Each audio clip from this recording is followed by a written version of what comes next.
Amém. Queremos agradecer a Deus e saudar a todos com a paz do Senhor, né? O Senhor tem permitido a gente gravar mais esse podcast, Papo de Escola Bíblica, aqui na Assembleia de Deus, no Templo Sede em Taubaté. E esse espaço é, como a gente costuma dizer, é um espaço nosso, né? Nós abrimos para conversar sobre a revista, debater sobre a lição da semana. E hoje a gente está aqui com o professor Johnny, né? Conterrâneo meu lá do Nordeste. E ele veio aqui participar com a gente. Fala aí, Johnny, um pouco. Senhor, irmãos, para mim é uma honra estar aqui com todos, né? E sempre falar de Bíblia é um privilégio, né? Nós estamos aqui para abordar um pouquinho sobre a lição, conversar, acredito que nós vamos aprender e acrescentar na vida de cada um. Amém. A supremacia das Escrituras é o tema, né, de toda essa revista de adultos do trimestre, tá? Então, os irmãos podem estar adquirindo aqui na própria escola ou a DCPD também disponibiliza o formato online. E essa lição ela é muito rica, então a gente está tendo até alguma dificuldade de encerrar as aulas, né, Johnny? Está passando mais de 40, 50 minutos, 1 hora, para ver como o assunto está gostoso. E nessa lição, a lição 8, né? A lei e os evangelhos revelam a Jesus Cristo. E a verdade prática, ela já começa meio soltando uma bomba nos peitos, né? A lei não salva, mas esboça o plano de redenção em Cristo, confirmando nos evangelhos. Então, a demonstração da verdade prática já traz uma verdade que, na verdade, deveria ser incontestável já, né? Que a lei não salva ninguém, não é? E quem salva, na verdade, é Cristo, não é, Johnny? E a gente vê que as pessoas tendem a se apegar a certas práticas descritas na Bíblia, de maneira que aquilo possa agregar para si alguma santidade e até mesmo considerar para a sua salvação. Existem algumas informações na Bíblia que não deveriam ser mencionadas com o intuito de ensinar, mas com o intuito de apenas relembrar e reforçar. Né? Essa questão da lei não salva é algo que é uma dessas informações, né? Porque a gente tendo em vista todo o período da lei, que nunca foi capaz de salvar ninguém, hoje não é diferente. Então a gente não precisaria estar falando disso com essa ideia de querer informar, ensinar as pessoas. Mas só para lembrar, para reforçar, a lei não salva porque nunca salvou, né? Mas ela cumpriu um objetivo, né? Que era apenas conduzir a humanidade a algo maior, que seria ainda ensinado posteriormente. E com isso, quando Cristo veio, né? Então, a ideia da lei é conduzir as pessoas, conduzir a humanidade a Cristo, que é aquele que de fato salva. Então, a Bíblia vai ali nos mostrar que a lei ela serviu de condutora, de tutora, de aio, né? né? Que puxa o cavalo. Então, essa é a ideia principal da lei. Né? E essas práticas da lei, né, no que tange a rotinas diárias, de coisas que eu posso fazer, não é? Então você pega o Êxodo, o Levítico, o Deuteronômio, existem muitas práticas que Deus ordena para o povo de Israel, e algumas delas até mesmo muito específicas para o povo de Israel. E hoje, na verdade, algumas religiões se prendem a essas práticas que você bem falou, que conduz a Cristo para fins salvíficos, né? Não, se eu guardar no sábado, com certeza ali eu vou ser salvo. Então ele se prende nisso, né? Não vê que Cristo, ele mesmo falou, ele é maior do que o sábado, né? Então, o Pentateuco, o primeiro tópico fala o Pentateuco, a lei de Deus, né? Ele fala que ele esboça o plano de redenção em Cristo pelos méritos da cruz de Cristo. E fomos resgatados da maldição da lei. Então a lei, ela trouxe algum tipo de maldição sobre a gente, John? A lei, ela trouxe, assim, a questão da maldição da lei é que ela não pôde nos resgatar do pecado, né? Então, o que Paulo ele nos diz é que a lei ela encerrou todo mundo debaixo do pecado, porque ela não tinha capacidade de nos tirar de lá. Então, essa é a maldição que ela traz, né? Ela nos informa o que é errado, porém não consegue tirar a gente de lá. Ela mostra o pecado, sabe? O seu pecado é esse, mas aí te vira com ele, não resolve nada. Você que se vira. Né? Ela te dá aquela cartada ali. Né? Mas uma vez que você comete, ela não tem poder de te tirar de lá. Então essa é a maldição dela. E a Bíblia fala que nem sangue de animais, de podes de ovelhas seria suficiente. A Bíblia ela mostra assim a questão dos sacrifícios, por exemplo, como algo que pode ser encoberto. Mas isso, o fato de ser encoberto não significa que ela foi tirada. Ela só foi escondida ali. Então, os sacrifícios ele encobriam os nossos pecados, diferentemente do sacrifício de Cristo. Né? Ele não vai encobrir, ele vai apagar os nossos pecados. E aí a gente se torna, de fato, inocente, porque os nossos pecados serão tirados totalmente, esquecidos, lançados, jogados fora. E aí o Senhor não vai mais lembrar. Né? Então, é por isso que nós devemos focar no sacrifício de Cristo, porque é um sacrifício superior, feito de uma vez só, né? E capaz de realmente perfeito, nos livrar de todo mal. Né? Então a lei ela cria essa problemática, né? Ela coloca a gente, a tal maldição, né, que a lição mostra aqui, ela coloca a gente debaixo da redoma, demonstra o pecado, apresenta, podemos dizer, algum paliativo, né? Mas na verdade quem perdoa pecado sempre foi Jesus Cristo. Na verdade esse era a grande questão na época de Cristo, né? As pessoas falam, quem é este homem que perdoa pecados? Que autoridade ele tem? Porque só Deus pode perdoar pecados. Então, na verdade, não é o sangue de animais que perdoa pecado, nem as práticas deles. Sempre foi Deus que perdoa pecado. Isso é um fato. Eles tinham total convicção disso. Né? Que é Jesus que podia perdoar pecados, pois era o próprio Deus. Então, nos evangelhos, nós vemos aqui a mensagem de Cristo, né? Eles são boas novas que proclamam o reino de Deus e a mensagem da salvação de Jesus Cristo. Então a gente vê agora Jesus Cristo, né? Nascido sem pecado, nascido de mulher sem pecado, né? A Bíblia chama de segundo Adão, né? Nasceu sem pecado, gerado em Maria pelo Espírito Santo e se apresenta agora na comunidade judaica, né? Como superior a todas as leis, até mesmo Abraão, né? Quem é você? Eu sou maior. Antes de Abraão existir, eu sou maior do que Abraão. Então ele pega todos aqueles preceitos, né, judaicos, aquelas leis, aqueles mandamentos, práticas que os fariseus, saduceus, herodianos, etc., criavam, e se coloca superior acima de todos eles, né? A Bíblia ela nos mostra claramente esse tipo de coisa, né? E aí a Bíblia, o próprio Jesus ele vai dizer que Abraão desejou ver o meu dia, né? E aí quando alguém pergunta justamente isso que você falou, né, ele diz, antes que Abraão existisse, eu sou. E aí é o momento em que Jesus ele se declara como Deus. Então, Jesus ele não vem aí para se igualar aos demais homens, para mostrar apenas um momento diferente na humanidade, não, vem para revolucionar mesmo e mudar completamente. Então, a partir do sacrifício de Jesus,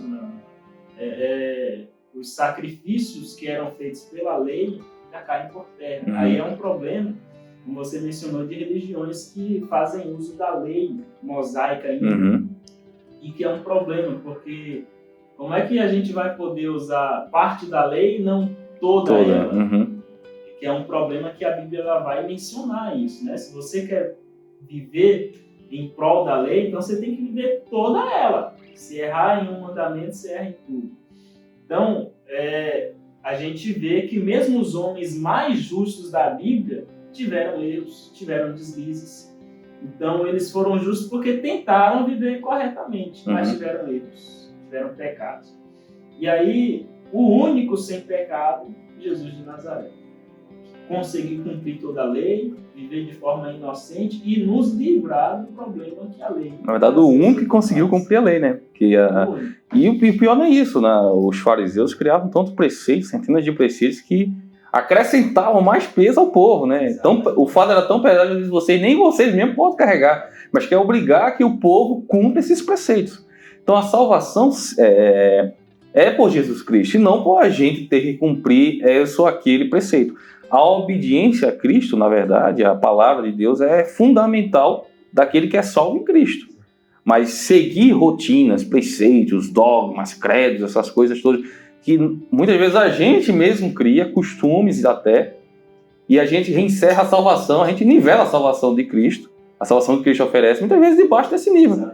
a gente pega o sacrifício de Cristo lá na cruz do Calvário, não é? E a gente encerra aqui debaixo disso, não, a gente tem que fazer a barba ou cortar o cabelo para ser salvo. Aí a gente pega o sacrifício de Jesus e deixa ele desse tamanho, ó. Não, esquece tudo aquilo, faz isso aqui, ó. Bota, a roupa tem que ser branca, não pode ser preta. Aí a gente começa a criar coisas que a gente acredita que, primeiro, agrega o processo da santificação e, principalmente, é a característica de alguém que é salvo. Então a gente rotula muitas vezes as pessoas nesse padrão, muitas vezes denominacional, pessoal, cultural, e a gente espera que aquilo seja essencial para o salvo, né? E não é Cristo. E na verdade a salvação é que nem o segundo tópico encerra, né? Aquele que crê em mim tem a vida eterna, João 6,47. A censura que Jesus faz aos fariseus era justamente o fato de valorizar demais a lei e aborrecer ou deixar de lado algumas coisas que eram essenciais. Né? Jesus fala que eles obedeciam à lei, porém abandonavam a justiça, a misericórdia, coisas que são essenciais à vida cristã, é igual hoje. A gente não pode se apegar à tradição da nossa denominação e abandonar atitudes que a Bíblia nos ensina, como generosidade, por exemplo, amor ao próximo, misericórdia, né? É o tipo de coisa que devem acompanhar a salvação. Agora, uma vez que a gente valoriza a tradição e esquece os padrões, os preceitos bíblicos, aí a gente começa a viver como os fariseus viviam, né? Colocar a tradição acima da lei de Deus, da graça de Deus, da misericórdia. O poder da lei de Deus, né? Então você está falando aí, que é o que fez o tópico 3 aqui, da característica transformadora do verdadeiro salvo. Não aquele que tem nas suas práticas diárias, né, no seu costume, poder de salvação, mas a transformação efetiva na vida de uma pessoa. Ela sai daquele campo de práticas rotineiras, não é?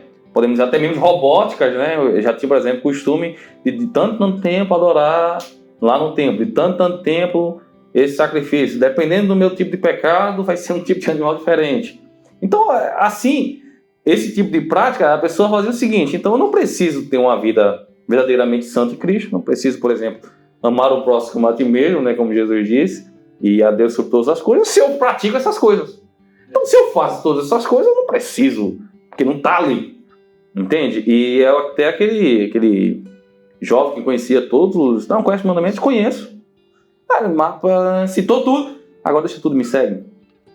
Então, que era o principal, ele não faz. Ou seja, fazia tudo, legal. É basicamente hoje que tem muita gente. Ele vem à igreja, ele cultua, ele toca, ele canta, dá mortal de costas, fala língua estranha, faz de tudo. Mas amar o próximo como a ti mesmo e a Deus sobre todas as coisas. Obedecer a palavra, meditar no que Jesus está querendo dizer. Que é a parte principal que de fato vai mudar a sua vida. Então, isso também não somente pela parte da pessoa que cumpre essas coisas, por exemplo, como você falou, eu fazer essas coisas, eu vir à igreja, eu participar de um grupo, que são estereótipos, mas também a parte que cobra, né? Você disser, irmão, você tem que vir na igreja, você tem que vestir assim, assado, você tem que fazer isso, fazer aquilo. Mas se eu não cobrar aquilo que é essencial, fica complicado, né? Obedeçam a Bíblia, vivam a Bíblia, cumpram o que a palavra de Deus está dizendo, vivam em santidade, né? Em comunhão uns com os outros. Esse é o essencial. Quando Jesus pega e fala que amar o próximo a ti mesmo, é Deus acima de todas as coisas, e encerra toda a lei mosaica debaixo de 2 mandamentos, ele quer dizer que o essencial, o principal, o espírito da lei de Cristo está baseado exatamente nesse tipo de comportamento, né? Então, toda aquela rotina, dogma do judaísmo, né, os preceitos judaicos, foi encerrado debaixo da graça salvadora de Jesus Cristo, que é o que verdadeiramente transforma. São os 2 maiores mandamentos, né? Jesus, é interessante, Jesus faz essa releitura, né? Tantos mandamentos, 613 mandamentos, é muita coisa.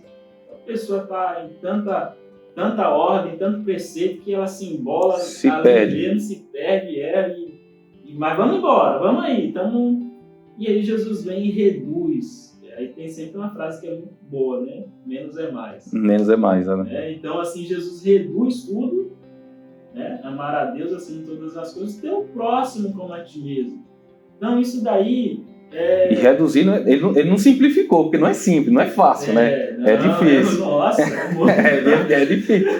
Você amar o seu próximo como a si mesmo é muito fácil pra gente, pra nós nos amarmos. Uhum. Mas amar, perdoar o teu erro, é complicado. É complicado. Entendeu? Mas, passar por cima, não, vamos esquecer, vamos seguir em frente aí, é complicado. Então, ele reduz, mas não simplifica. Mas não simplifica, exatamente. Não é fácil, não é fácil. Então é isso, a lei não salva por meio da ação, a observância dos preceitos da lei não salva, mas por meio da ação do Espírito, a obediência do Evangelho muda a vida de pessoas, não é isso? Com certeza, exatamente. João Batista, ele começa pregando em Mateus 3:2, arrependei-vos porque está próximo o reino de Deus. Aí, Mateus 4:17, Jesus chega dizendo, arrependei-vos porque o reino de Deus já chegou. Eu gosto sempre desse texto. E João Batista vem abrindo caminho, né? Dizendo, tá próximo, tem alguém chegando aí que vem. E aí Jesus diz, eu sou aquele que vim trazer o reino de Deus. Então, agora nós temos que viver em conformidade com esse reino. Aí a gente vai abrir Mateus a partir do capítulo 5, sobre as bem-aventuranças, e aí a gente vai ver ali a carta magna do reino de Deus. Né? Qual é o padrão que Deus requer de nós? O que Deus quer de nós? Por causa de mim vocês vão sofrer, mas também não julgar uns aos outros. São algumas regras que Jesus vai colocar como um padrão de vida para aqueles que estão inseridos no reino de Deus. Isso aqui é o que a gente tem que pôr em foco. É o nosso objetivo, viver conforme as regras que Jesus implantou agora, manifestando o seu reino. Se a gente não viver desse jeito, a gente está fora.